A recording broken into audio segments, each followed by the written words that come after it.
Oh. Hi, my name is Tara Coyote, and I'm here with Stina Herberg. We're in St. Vincent at Richmond Vale Academy. And the reason why I want to make this video is Stina is a very inspiring person. I came here for a horse workshop, and for those of you who don't know, I've been healing cancer naturally.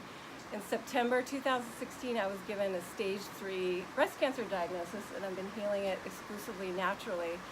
And I've been making my juice in her kitchen about 6:30 in the morning, and we've had some great conversations just about the environment and health and production of food, and it's all so interconnected. So I was really inspired to share her story with the world. And what really inspires me about what Stina's doing is that global warming is a real problem on this earth, and many people, including myself, can be very apathetic and not know what to do. So we just go numb and just go into inaction. But Stina here, she's aware of the issue and she's going forward with her heart open, and she's making a huge difference in the island and the rest of the world.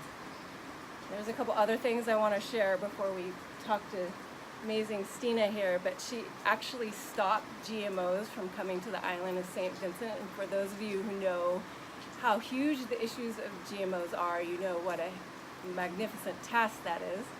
And she also has a herd of beautiful wild horses here. So, Stina, thank you so much for being here today. Thank you. If you can share with our lovely audience a little bit of the wonderful things you're doing here, that would be great. Okay, well, I think living on this island for 11 years, we are basically running a school. It's a non-profit, but we operate as a school where we teach people from around the world to engage in poverty reduction projects, and also what can we actually do in regards to global warming and climate change. We have had 7 out of the 11 years where I've been living in this small island with a population of 120,000 people. We have had 7 natural or climate-related disasters, from hurricane to flooding to drought. So obviously living here, living with the problems, we had to say, so what is it that we can do? So together with our students, which are coming from about 50 different countries, and with a lot of people in our local neighborhoods and across the island, we have engaged in many different actions, such as beach cleanups, river cleanups, which is crucial to keep drains clear so you prevent flooding, and also the awareness of reducing pollution. We have planted a lot of trees, and we are very much working on promoting climate smart farming, which really boils down to organic farming, a high biodiversity farming, where you combine trees, you combine taking care of the soil, you take out the chemicals and so on. So we're actually having a 10-year climate compliance conference going right now. It started 2012, it goes to 2021. And I'm sure Tara would be able to share a link if you'd like to know more about these direct actions. We'll share a link, yeah. She has many students from all around the world that are coming here to train to learn how to live sustainability. And could you talk just a little bit more about that? Because I think that's really inspiring. She's influencing so many young minds that are taking this program all over the world. Well, you can say, like you mentioned, this problem is so big, and it's like, what can we actually do about it? But I think a lot of this starts, for us it started with ourselves, because when I came here we have 30 acres of land, and the farm we took over, we used chemicals on the farm, and the more we learned about how damaging it is, and conventional agriculture also really contribute to greenhouse gas emissions, because fertilizers and pesticides are fossil fuel based inputs. So we have to say, so what, you have to start with yourself, right? I can of course go out in the village and say, you know, hey, listen here, I have a good idea what you should do. But those words don't weigh very much if you don't do it yourself. So it took us actually 4 or 5 years to make the transition from chemical to organic farming. And and we also are making our center into a center for renewable energy. So we have solar panels, we make biogas from kitchen waste. We collect rainwater, so the beautiful rain in the back here is collected off the roofs into big tanks, and then we use it for the showers and for the toilets and for the sinks and for the garden. So we have had to make the transition here at the Academy, and as we are doing it, we are learning a lot, because it's also not just that easy, so it's also a lot of trial and error. Yeah. Definitely. Well, you're doing a great job. Thank you. We listened to her talk yesterday, and she said some very inspiring things. One of the things she says was what she's doing is to help to open the door of awareness so people know they can have a choice and not be a victim of circumstance, which I think applies to the people here in St. Vincent, which have a root in slavery. So she's really empowering people to know how to live their lives and eat organically. And yeah, we can see here that well, that is, I would assume it's similar in the US. People are getting sicker. yeah. Well, here we say things very straightforward: sicker and fatter and slower, and feeling good. And it's so important for your health that you have the right amount of nutrition. But if you don't really know that the rice you eat nowadays compared to the rice you ate 20 years ago, that the nutritional value has dropped, and you don't really know that the chemicals in your food now, a lot of processed food, how much is affecting your health, if you don't know, you can't do anything about it. So it's very important. We do a lot of awareness campaigns. We make radio programs, we go to the TV, we write articles, and we do a lot of tours here for school groups from around the island. So we have about between 800 to 1,000 visitors per year. And then people come and learn and say, oh, it is possible to grow organic. Oh, that's an idea for water harvesting. That's how much water we use when we flush the toilet. And that's how we can produce our own energy. And because it's very important that you're able to actually see some examples so that you know that also you can do it. Because really, if I can do it, you can do it. I'm no engineer or anything of that kind. But if you also work together in a team, you will be good at different things. And if you then just learn to put it together, and it sounds easy, it's not so easy, but if you learn to work in a team and put all your talents together, you can almost do anything. Or you will also be brave to make some failures because you're together about it, and then you also together to build it up again and have the successes. And living in community too is so important. We in America, we come from this, and a lot of the Western world come from this nuclear family idea, and here people are living community and working together, and that's so healing in itself. Yeah, it's good to open up, for there are many different ways to live your life, and not just a steady one that you get presented with since you were born, mom, dad, 2 kids in an apartment. Certainly growing up in Norway, looking into this way of living, I knew it was not for me. Yeah. So if you feel it's not for you, try to look at some other ways and try it out. Yeah. Well, you're making a big change. It's inspiring. So can anybody come here and visit your center? Or? Yeah, anybody can come to visit. Of course, it's a bit of a journey. This is pretty remote and a little rough and tough, so you have to be looking for that kind of vacation. So we have rooms we rent out. People can dive, they can hike, or just not do anything at all. Some who join the school's courses, before enrolling in a course, we have several conversations so that people are ready for the challenge, because it's like working and studying, and it's many hours, so one have to be really ready for this kind of program. But you will know that once you go through an enrollment process, you will know, is it for me or is it not for me? So it's not, there are no risks because you go through everything before you come. You learn it. Yeah, and then otherwise people come maybe for shorter courses. We have some short environment courses and so on. But so yes, this is a center open for those who are looking for it. Wonderful.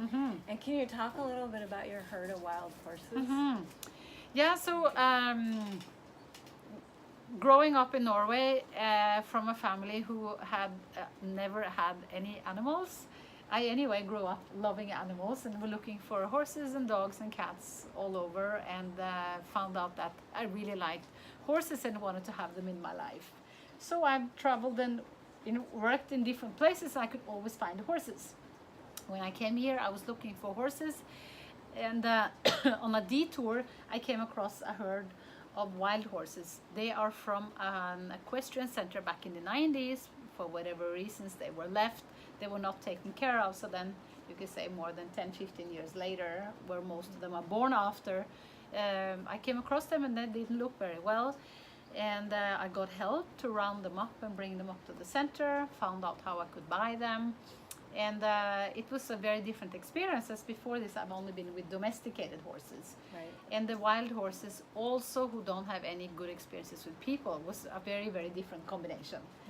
So they have taught me very much about patience. They have taught me very much about the language of horses and how I can communicate with them through my own language. And that's been a very beautiful journey. So I'm also lucky to be able to share some of this today with people who come here. So They're such beautiful horses. There's something about being with horses that were once wild. They have that authentic spirit still in them, but they're very kind and loving. It's so heart-opening to spend a week here with them.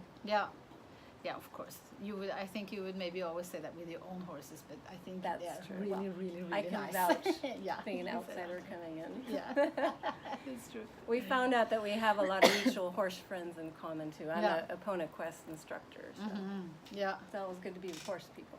Yeah, and we're part of a world that's waking up to, we want another agenda for ourselves and our horses and for our surroundings, because traditionally horse training is a lot about actually you doing a lot of violence on the horse. Maybe it's not looked upon that, but if you just look for control and you look for only answers you want, you don't give that horse a choice. While I think it's very important that we are interacting with other beings with respect, and how can we actually get the horse to want to be with us and want to do.